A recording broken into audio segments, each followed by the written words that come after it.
নামাজে দাঁড়ালে মন সাথে থাকে না, নামাজে শুধু ভুল হয়, সূরা যে কয়বার করে নিজেও জানি না, এরকম আছে না নাই? এদিকে ওদিকে চলে যায়। এখন মনটারে কিভাবে আপনি এক জায়গায় আনবেন, কনসেন্ট্রেট করবেন কিভাবে? বিশ্বনবী একবার মসজিদে ঢুকে দেখলেন এক সাহাবী নামাজ পড়তেছে, আল্লাহু আকবার, নামাজের মধ্যে এরকম করতেছে, এরকম করে না অনেকে, নামাজের পরে দাড়িও টানে, দাড়িও চুলকে, আছে না নাই? নামাজ পরে জামাও সোজা করে, নামাজ পরে দাড়িও টানে। বিশ্বনবী বললেন লাউ খাশা আকালবুহু লাখাশা আবজাওয়ারিহু, এর অন্তরে যদি আল্লাহর ভয় থাকতো তাহলে এর অঙ্গ প্রত্যঙ্গের মধ্যেও এই ভয়ের ইমপ্যাক্ট পড়তো। এই সাহাবীর অন্তরে আল্লাহর ভয় নাই, খুশু নাই, এজন্য হাতে পায়ের মধ্যেও খুশু নাই, হাত একবার এদিকে নড়ে আরেকবার ওদিকে নড়ে। আমাদের এরকম সমস্যা আছে না নাই?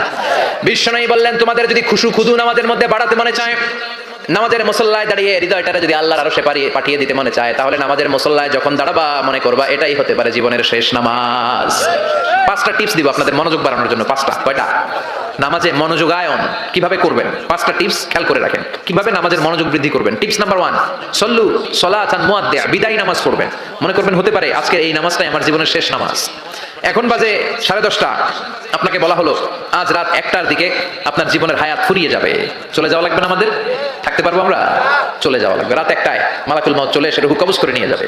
আর 1.5 ঘন্টা আপনার হাতে সময়, এই 1.5 ঘন্টায় আপনি নামাজ রোজা যা পারেন করে নেন, আপনার হুঁশ থাকবে? কথা কম। 1.5 ঘন্টা পরে আপনার মরণ। আপনি তাড়াতাড়ি করে ওযু করে আসবেন, যা নামাজে দাঁড়াবেন, মনে মনে ভাববেন আজকে জনমের মতো মাফ চাম আল্লাহর কাছে, আকাম কুকাম যা করছি সব কাইন্দা একেবারে মাফ করায় ফেলাম আল্লাহর কাছে, ঠিক কি না? সেদিন আপনি ওযু করবেন চমৎকার ভাবে পাঞ্জাবিটা পরে, আতর মেখে, টুপিটা পরে, মুসল্লার মধ্যে দাঁড়িয়ে আল্লাহু আকবার বলে নামাজ শুরু করবেন। ওই দিনের নামাজে আপনার কোনো তাড়াহুড়ো নাই, আছে? আজীবন তাড়াহুড়ো করছেন, কিন্তু ওই দিন আপনার তাড়াহুড়ো নাই। ওই দিনের রুকুটা আপনার জীবনের শ্রেষ্ঠতম রুকু হয়ে যাবে, ওই দিনের সেজদাটা আপনার জীবনের শ্রেষ্ঠতম সেজদা হয়ে যাবে। ওই দিন আপনি সেজদায় পড়ে চোখের পানি দিয়ে জায়নামাজ ভিজিয়ে দিবেন না? কথা বলেন, দিবেন না? এর কারণ আপনি জেনে গেছেন এটাই আপনার জীবনের শেষ নামাজ, ঠিক কি না? তো এই যে প্রত্যেক নামাজের সময় মসজিদে যে আল্লাহু আকবার বলে যে দাঁড়াই, এই নামাজের পরে আবার কোন নামাজের চান্স আমি জীবনে পাবো কিনা কোনো গ্যারান্টি আছে? চিল্লায় বলতে হবে, গ্যারান্টি আছে? আরো 30 মিনিট আমরা সবাই বেঁচে থাকবো, গ্যারান্টি? আর 10 মিনিট বাঁচবো, গ্যারান্টি? শ্বাস যেটা ভিতরে নিলাম ফেলতে পারবো, কোনো গ্যারান্টি আছে? তাহলে প্রতিটা নামাজের সময় আমরা এই কথাটা ভাবি না কেন যে হতে পারে এই নামাজটাই আমার জীবনের শেষ নামাজ, হতে পারে আজকের এই সেজদাটা আমার জীবনের শেষ সেজদা। চিল্লায় বলেন ঠিক কি না? বিশ্বনবী শিখাই দিলেন মনোযোগায়নের প্রথম পদ্ধতি।